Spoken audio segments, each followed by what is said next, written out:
Last week, the nation woke up to the sad news of a 90-year-old woman who was accused of witchcraft and flogged to death. The incident happened in broad daylight with hundreds of onlookers, and not even one of them intervened to save her life. The case of the 90-year-old Ekuavente is not an isolated one, as witchcraft accusations are widespread across northern Ghana. Some women are killed in silence, while the fortunate ones manage to escape to communities designated as witches' camp. Mma Azara was chased out of her community in Tamale around 1994 and has since been living in the Kukuo witches' camp away from family. Mma Azara is 82 years of age. She spent most of her life in this little dark hut alone, without water, electricity, and a toilet facility. This is the mother of 12 children. 6 have passed on. The remaining 6, all daughters, have married and having their own children, Mme's grandchildren.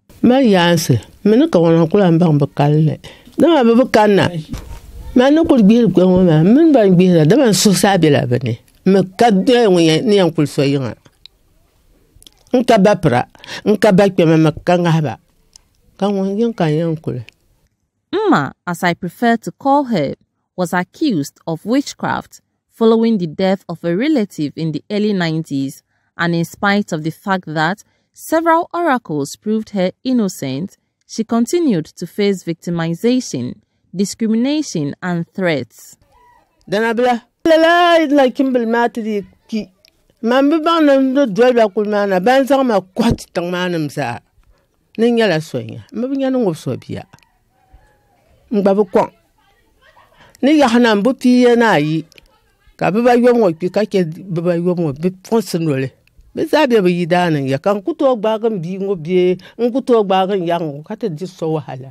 Mma is one of the nearly 1,000 old women in 5 makeshift camps designated as witches' camp in the then northern region of Ghana.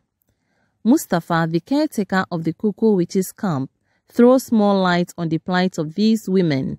So we realize that cases that are intertwined, that are within the family of that particular woman, is difficult to reintegrate, to get her back to her community, because it's the same family members that reject her.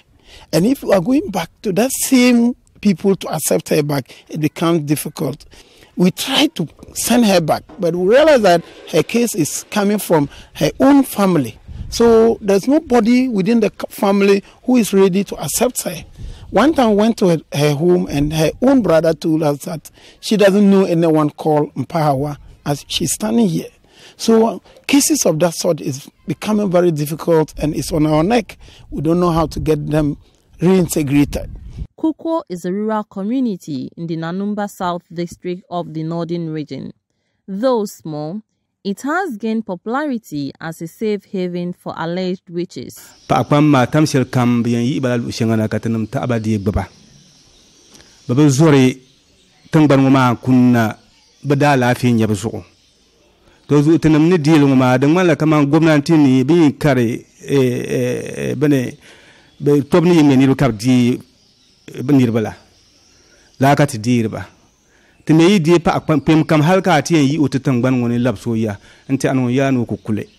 Despite its reputation as a safe place for victims of witchcraft accusations, the inmates face numerous challenges, including lack of access to water and food.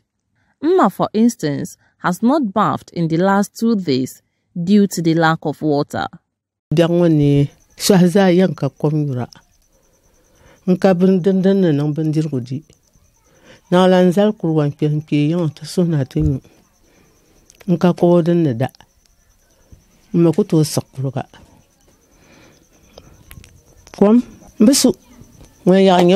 Mma's plight worsens whenever it rains, as sleep becomes a luxury during the rainy season.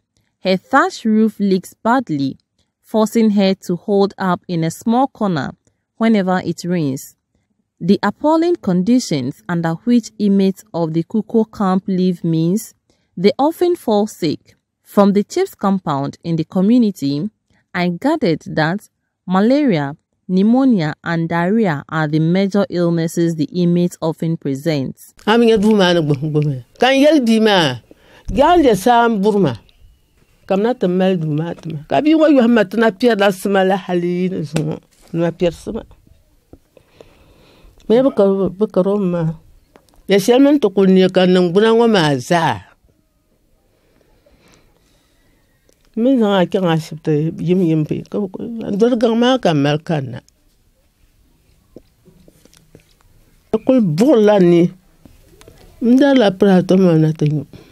Witchcraft accusation is a gender issue. Out of the over 800 inmates spread across the 5 witches camps in the then northern region, about 710 are females. It's more of a societal belief, and most often the belief system works for the people around it. Even when a man and a woman are accused of that, they will deal more with the woman and leave the man out. It's not very often that people report the cases of men. And sometimes we sit to ask ourselves, why would it be a woman all the time? When you ask some of the women, even where they get, we assume that they have powers, where they get their powers. In fact, it's not women who give them those powers.